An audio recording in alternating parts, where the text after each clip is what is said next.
গাজা ও লেবাননে প্রতিদিনই ছাড়াচ্ছে ইসরায়েলি আগ্রাসনের মাত্রা। মঙ্গলবার একদিনেই দখলদার বাহিনীর হামলায় প্রাণ গেছে অন্তত ১০০ জনের। এর মধ্যে কেবল উপত্যকাটিতে প্রাণহানির সংখ্যা অর্ধশতাধিক। দিন দিন তীব্র হচ্ছে গাজায় দুর্ভিক্ষের ঝুঁকি। আগ্রাসনের মধ্যেই নিরাপদ আশ্রয় আর খাদ্যের সন্ধানে ছোটাছুটি করছেন ফিলিস্তিনিরা। উপত্যকার উত্তরাঞ্চলে দুর্ভিক্ষ আসন্ন বলে জানিয়েছে জাতিসংঘ।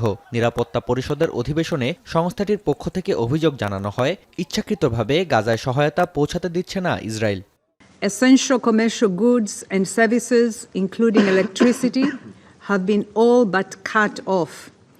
This has led to increasing hunger, starvation, and now, as we have heard, potentially famine. We are witnessing acts reminiscent of the gravest international crimes. গেল মাসে গাজায় পর্যাপ্ত মানবিক সহায়তা পৌঁছাতে ৩০ দিন সময় বেঁধে দেয় যুক্তরাষ্ট্র। আন্তর্জাতিক সংস্থাগুলোর দাবি, নির্ধারিত সময় পেরিয়ে গেলেও পর্যাপ্ত সহায়তা পৌঁছানো সম্ভব হয়নি উপত্যকায়। তবে মার্কিন পররাষ্ট্র দপ্তর জানিয়েছে, এখনও বিষয়টি পর্যালোচনা করা হয়নি। এমনকি তেল আবিবের প্রতি সমর্থন অব্যাহত রাখার ঘোষণা পুনর্ব্যক্ত করা হয়।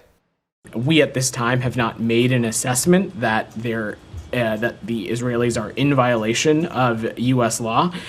But most importantly, we are going to continue to watch how these steps that they've taken, how they are being implemented. যুক্তরাষ্ট্রের বিদায়ী প্রেসিডেন্ট জো বাইডেনের সঙ্গে সাক্ষাৎ করেছেন ইসরায়েলি প্রেসিডেন্ট আইজাক হারজগ। এ সময়ে বছরব্যাপী যুদ্ধে সর্বাত্মক সহায়তা দেয়ায় বাইডেন হ্যারিস প্রশাসনকে ধন্যবাদ দেয়া হয় তেল আবিবের পক্ষ থেকে। পাশাপাশি ইরানের বিরুদ্ধে ব্যবস্থা নিতে আহ্বান জানানো হয় নতুন প্রশাসনকে। অন্যদিকে এক ভিডিও বার্তায় খামেনি প্রশাসনের বিরুদ্ধে ইরানি জনগণের প্রতি আহ্বান জানিয়েছেন ইসরায়েলি প্রধানমন্ত্রী। Yet there is one thing Khamenei's regime fears more than Israel. You know what it is? It's you, the people of Iran. Don't let your dreams die. I hear your whispers. Women, life, freedom, zan, zandagi, azadi. Where in Tehran, with its proxies, they are doing whatever they can to derail stability and security and peace, calling for the annihilation of the state of Israel and seeking nuclear weapons. And Mr. President, this has to be a major objective all throughout your term and the next term of the next president. এদিকে হিজবুল্লাহর হামলায় লণ্ডভণ্ড ইসরায়েলের উত্তরাঞ্চল। নাহারিয়ায় rocket হামলায় নিহত বেশ কয়েকজন। মঙ্গলবার ইসরায়েলকে লক্ষ্য করে প্রায় ২০০টি রকেট ছোড়ার কথা জানিয়েছে হিজবুল্লাহ।